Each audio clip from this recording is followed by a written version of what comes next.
through the analysis on the timeline of what happened with this particular incident so that we can understand some of the things that are worth knowing here. So, in the initial story, Goldberg, who's the reporter for the reporters, reported that National Security Advisor Michael Waltz on March 11th added the journalist to the group chat kind of by accident, is what they claim. Sure, could have happened. Makes sense. On Signal that also included Vice President J.D. Vance, Pete Hegseth, the Secretary of State, Marco Rubio, the Director of National Intelligence, Tulsi Gabbard, and CIA Director John Ratcliffe. Now, quickly, all of those people know, because of their position, that they shouldn't be talking about this stuff on anything that is not a government system. It should be done in a SCIF. If it's not done in SCIF, at the very least, it should be done on the government-issued phones that you have, which have got other protocols and other communication apparatus on them.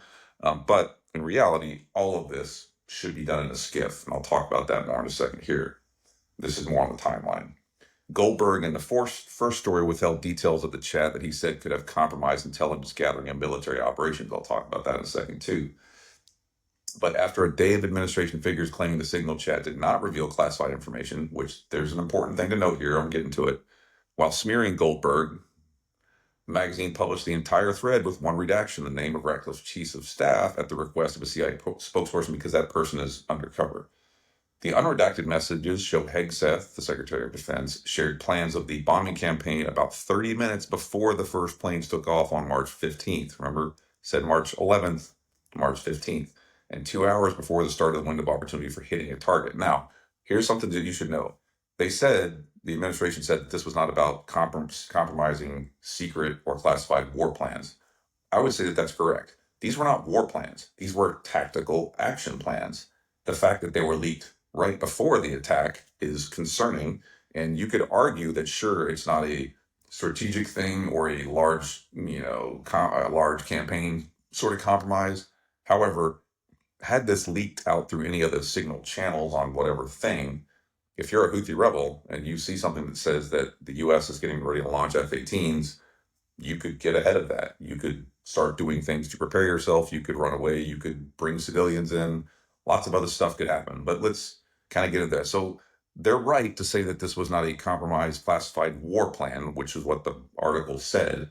This was a compromised, non-classified, because it was kind of real-time intelligence leak of tactical action plans. Here's what they said. So team update, and this was in the chat.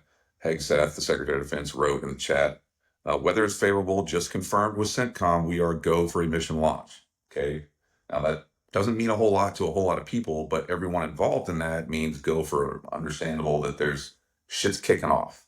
In the same message, Hegseth laid out a timeline of the attack, including confirmation that a target was at his expected location. This is getting problematic. Target terrorist is at his known location, so should be on time, Hegseth wrote. He also noted the mission to operational security was clean. Okay, great. 2 hours and 15 minutes later, remember, 2 hours and 15 minutes later, there's a gap in time there, Waltz told the group that bombs had destroyed a building where the Houthi top missile guy was thought to be present. Their first target, their top missile guy, we have positive ID of him walking into his girlfriend's building and it's now collapsed. Okay, we're getting into close to very sensitive classified information, talking about people, talking about locations, talking about things like that. Again, I've worked in classified spaces. I've sat in this stuff. I'm just telling you how we intelligence analysts would look at this. Tuesday's denials led to publishing. At a previously scheduled U.S. Intelligence Committee hearing Tuesday, Tulsi Gabbard said that no classified information was discussed in the chat. Technically, she's not wrong. In order for information to be classified, it has to go through a classification process. Because this was done on a personal phone through a Signal chat, which is not a government-sanctioned application, you could legally argue, and I'm not a lawyer, I'm just giving you my perspective, that it was not classified information at that time. However, from my experience, this should have been treated as classified information. Trump echoed the message that Hegseth said, no one was texting war plans. Correct. It was not a war plan. It was a tactical action plan. And that's all I say is what Trump said. Carolyn Levitt wrote on social media, here are the facts about his latest story. No war plans were discussed. Again, correct. It was not a war plan. It was a tactical action plan. No classified material was sent to the thread. Correct, because it wasn't through the classification process and it wasn't on classified infrastructure, therefore not classified. However, yeah. Three, the White House Counsel Office has provided guidance on a number of different platforms for top officials to communicate safely and efficiently as possible. Signal's not one of those. When you are a government person at that level, you are given multiple phones. You've got aides and all those stuff. There are secure communication methods that you have ready access to. There are mobile skiffs. There are all kinds of different ways that this could be done using your personal phone, and Signal is not one of them. Gabbard and Ratcliffe told the Intelligence Committee they did not recall specific weapon systems at the time of the operation. Now, an F-18 is a weapon system, just to be clear. But the transcript published talks about down-to-the-minute timeline of the launch of F-18 aircraft. Denials led the magazine's decision to publish the full transcript, which is what they did. And then they go back and forth about no names, no targets. Let me read you a little more here because this is all good to know. So, no names, no targets. Hegseth and other administration officials continue to deny the growing controversy was serious Wednesday. And he said, so this is from Hegseth. So let's get this straight. He put on Hegseth, wrote on X. The Atlantic released the so-called war plans, and those plans, no names, no targets, no locations, no units, no routes, no sources, no methods, and no classified information. Those are really shitty war plans. Yes, those are really shitty war plans because what was in there was not a war plan. It was a tactical action plan. If you read through the entire transcript, it talks about F-18s, it talks about time, goes down to like 1,600, blah, blah, talks about the number of F-18s. And then you start talking about bad guys who were missile people with the Houthis or with their girlfriend at locations, etc. No locations, he wrote. Correct. You didn't give the fucking coordinates, but like, yeah. We stand by Mike Waltz, bipartisan call for investigation. So, okay, great. Resignation. So now, like, that's just a analysis of the, stuff here. And I'll kind of just tell you a little bit about what's actually there. So let me make sure that I have this correct because I don't ever want to, get things wrong here. So 12:15, F-18's launch, first strike package. 13:45, trigger-based, F-18's first strike window start, target terrorist at his location, Time now, 11:44, weather is favorable, just confirmed with CENTCOM, we are a go for mission launch. Again, this stuff is not what you would call classified. However, it's information that could be used for purposes that are malicious in nature, and the fact that it's coming from these high-level officials who have access to other information. Yeah. So legally, you're skirting by the issue.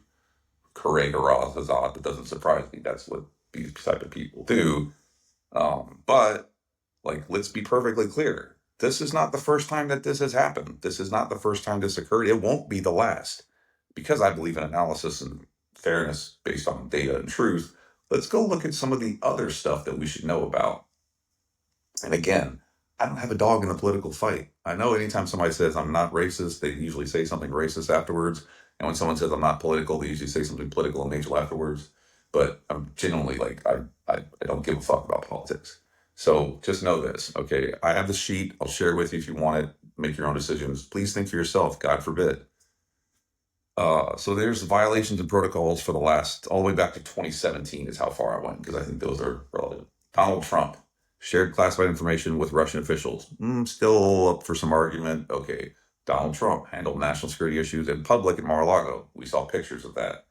Donald Trump, unsecured personal cell phone vulnerable to foreign intelligence. If you were to prosecute that, you would prosecute basically the entire Hill and everyone who's ever run for office. So let's be real there. Ivanka Trump, personal email for government business. Again, if you prosecuted that, you'd prosecute everyone on the Hill and we would have no government. Jared Kushner used WhatsApp to communicate with foreign officials. Not smart, but yeah. House Republicans, Matt Gaetz, brought phones into SCIF during impeachment hearings. That's a big time no-no. I can tell you from personal experience, when you go to a SCIF, you take all of your electronic stuff out, you put it in a locker. You do not bring that shit into a SCIF. Period, point blank in the story. And a whole lot of Republicans did that. Again, Donald Trump tweeted classified information, satellite image of Iran. Donald Trump, nuclear weapons information to a journalist. Mark Meadows, chief of staff, personal accounts for official business. Donald Trump, classified information at Lago. Donald Trump indicted for obstructing mishandled classified materials. Mike Pence inadvertently kept classified docs at home. Lots of people do that. It's still very fucking illegal and very wrong. And let's go to the other side of the aisle. Hillary Clinton used private email server for official business, some of which was classified. Illegal. Wrong. No. Joe Biden classified docs found at home behind his fucking Corvette, just sitting there chilling in the background. Tim Walz investigated over possible China ties and security concerns. All on in-house IT staffers alleged unauthorized access to house computer systems, basically doing things inside of the network they shouldn't do, which is a violation of protocol, which is potentially very bad. Debbie Wasserman Schultz continued employing staffer under investigation for IT security violations. That's no good either. Unknown staffers, unknown. Personal data, passwords, IPs leaked on dark web due to weak email hygiene. We read about this. Michael Hopkins arrested at Capitol with high capacity magazines and ammo. So that's a little bit different, but yikes.